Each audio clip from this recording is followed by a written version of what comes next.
Mirëdita të gjithëve dhe mirë se vini në informimin javor të dhomave të specializuara të Kosovës, ku synojmë të ofrojmë gazetarëve informacion të përditësuar mbi zhvillimet e fundit në gjykatë dhe mundësinë për të bërë pyetje. Në gjykimin e Hashim Thaqit, Kadri Veselit, Recep Selimit dhe Jakub Krasniqit, më 26 mars, trupi gjykues miratoi kërkesën e prokurorisë që një dëshmitar të jepte dëshmi përmes videolidhjes për arsye shëndetësore dhe sigurie. Vendimi u bë publik më 4 mars 2025. Më 3 prill, trupi gjykues miratoi një kërkesë të prokurorisë për të pranuar deklaratën e dëshmitarit vetëm në formë të shkruar dhe pa marrë në pyetje nga pala jo thirrse. Trupi gjykues konstatoi se deklarata ishte relevante, konfirmohet në pjesë të madhe nga dëshmitarë të tjerë, të cilët mbrojtja pati mundësi të merrte në pyetje dhe shërben për vërtetimin e aspekteve që nuk kanë të bëjnë me sjelljen të akuzuarve. Po atë ditë, trupi gjykues miratoi pjesërisht një kërkesë të prokurorisë për të pranuar dëshminë me shkrim dhe provat materiale shoqëruese të 7 dëshmitarëve. Trupi gjykues miratoi kërkesën për ato prova që i konstatoi se janë relevante, autentike dhe të mbështetshme, vlera provuese të cilave nuk shpohej prej efektit dëmtues së tyre. Trupi gjykues hodhi poshtë kërkesën kur kishte dyshime për mbështetshmërinë e provave ose gjykoi atë të kaluar kur provat në fjalë ishin pranuar më parë.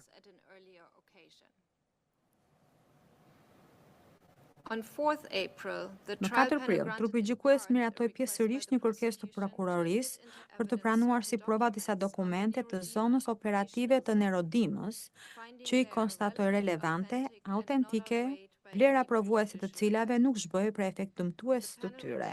Trupi gjykues nuk i pranoi si prova ato dokumente që sipas mendimit të trupit gjykues nuk ishin tregues të mjaftueshëm autenticiteti. Në këtë çështje gjyqësore është caktuar të mbahet një konferencë për ecurinë e çështjes më 23 prill për të diskutuar hapat e radhshëm në proces. Seanca është caktuar të fillojë në orën 10 paradite. Në 7 prill u bë publik vendimi i trupit gjykues i datës 19 mars që miratoi zotit Thaçi vizitë në ruajtje për arsye humanitare, pasi babai i tij kishte ndërruar jetë.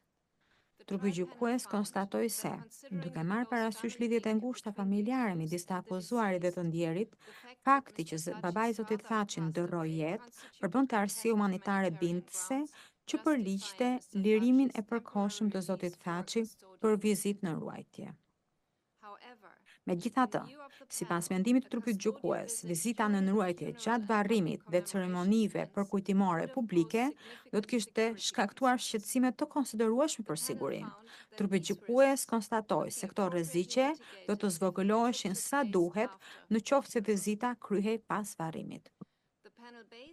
Trupi gjykues e mori vendimin në bazë të akuzave me të cilat përballet zoti Thaçi, që përfshin vepra penale kundër administrimit të drejtësisë, sipas të cilave ai ka nxjerrë informacion të fshehtë për të ndikuar në mënyrë të paligjshme në dëshmitë e dëshmitarëve.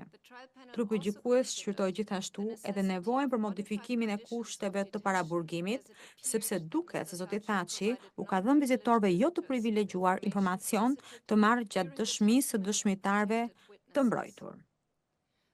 Trupi gjykues kujtoi gjithashtu se vazhdon të ekzistojë rreziku që zoti Thaçi të pengojë ecurinë e procesit dhe ose të kryejë vepra penale të tjera. Në çështjen gjyqësore të Hashim Thaçit, Bashkim Smakajt, Adil Fazliut, Isni Kilajt dhe Hayredin Kuçit për ndikim ndaj dëshmitarëve, më 3 prill, paneli i apelit hodhi poshtë pikat 1, 2 dhe 3 të apelit të prokurorisë kundër vendimit të gjykatës së procedurës paraprake mbi konfirmimin e akt akuzës. Paneli i apelit me vendim të shumicës miratoi pikën 4 të apelit, duke konstatuar se në këtë rast zbatohet forma e tretë e nxitjes në nenin 32.3 të Kodit Penal të Kosovës. Për këtë arsye, kjo pikë u kthye gjykatës së procedurës paraprake për të vlerësuar nëse provat mbështesin konfirmimin e një akuze shtesë që fillimisht u hodh poshtë në gjykatësia e procedurës paraprake. Në 7 dhe 8 prill 2025, gjykatësia e procedurës paraprake urdhëroi vazhdimin e paraburgimit të Hashim Thaçit, Isni Kilajt, Fadil Fazliut dhe Bashkim Smakajt, me konstatimin se për 4 të akuzuarit ekzistojnë arsye të artikulueshme për të besuar se mund të arratisen, të pengojnë ecurinë e procesit ose të kryejnë vepra penale të tjera. Gjykatësia e procedurës paraprake konstatoi më tej se këto rreziqe mund të zvogëlohen vetëm duke vazhduar paraburgimin e tyre. Më 7 prill, gjykatësia e procedurës paraprake hodhi poshtë një kërkesë të mbrojtjes së zotit Smakaj për të pushuar procesin kundër zotit Smakaj, bazuar në një intervistë të dëshmitarit 2, që u nxorr për mbrojtjen dhe gjykatësen e procedurës paraprake vetëm pasi ishte konfirmuar aktakuza. Mbrojtja ishte e mendimit se gjykatësia e procedurës paraprake nuk do ta kishte konfirmuar aktakuzën, po të kishte qenë në dieni të kësaj interviste.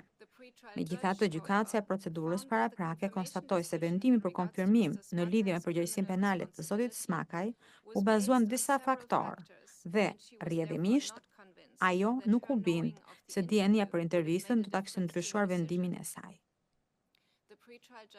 Bazuar në këtë, gjykatësia e procedurës paraprake arriti në përfundimin se intervista me dëshmitarin 2 është një aspekt që do diskutohet gjatë gjykimit.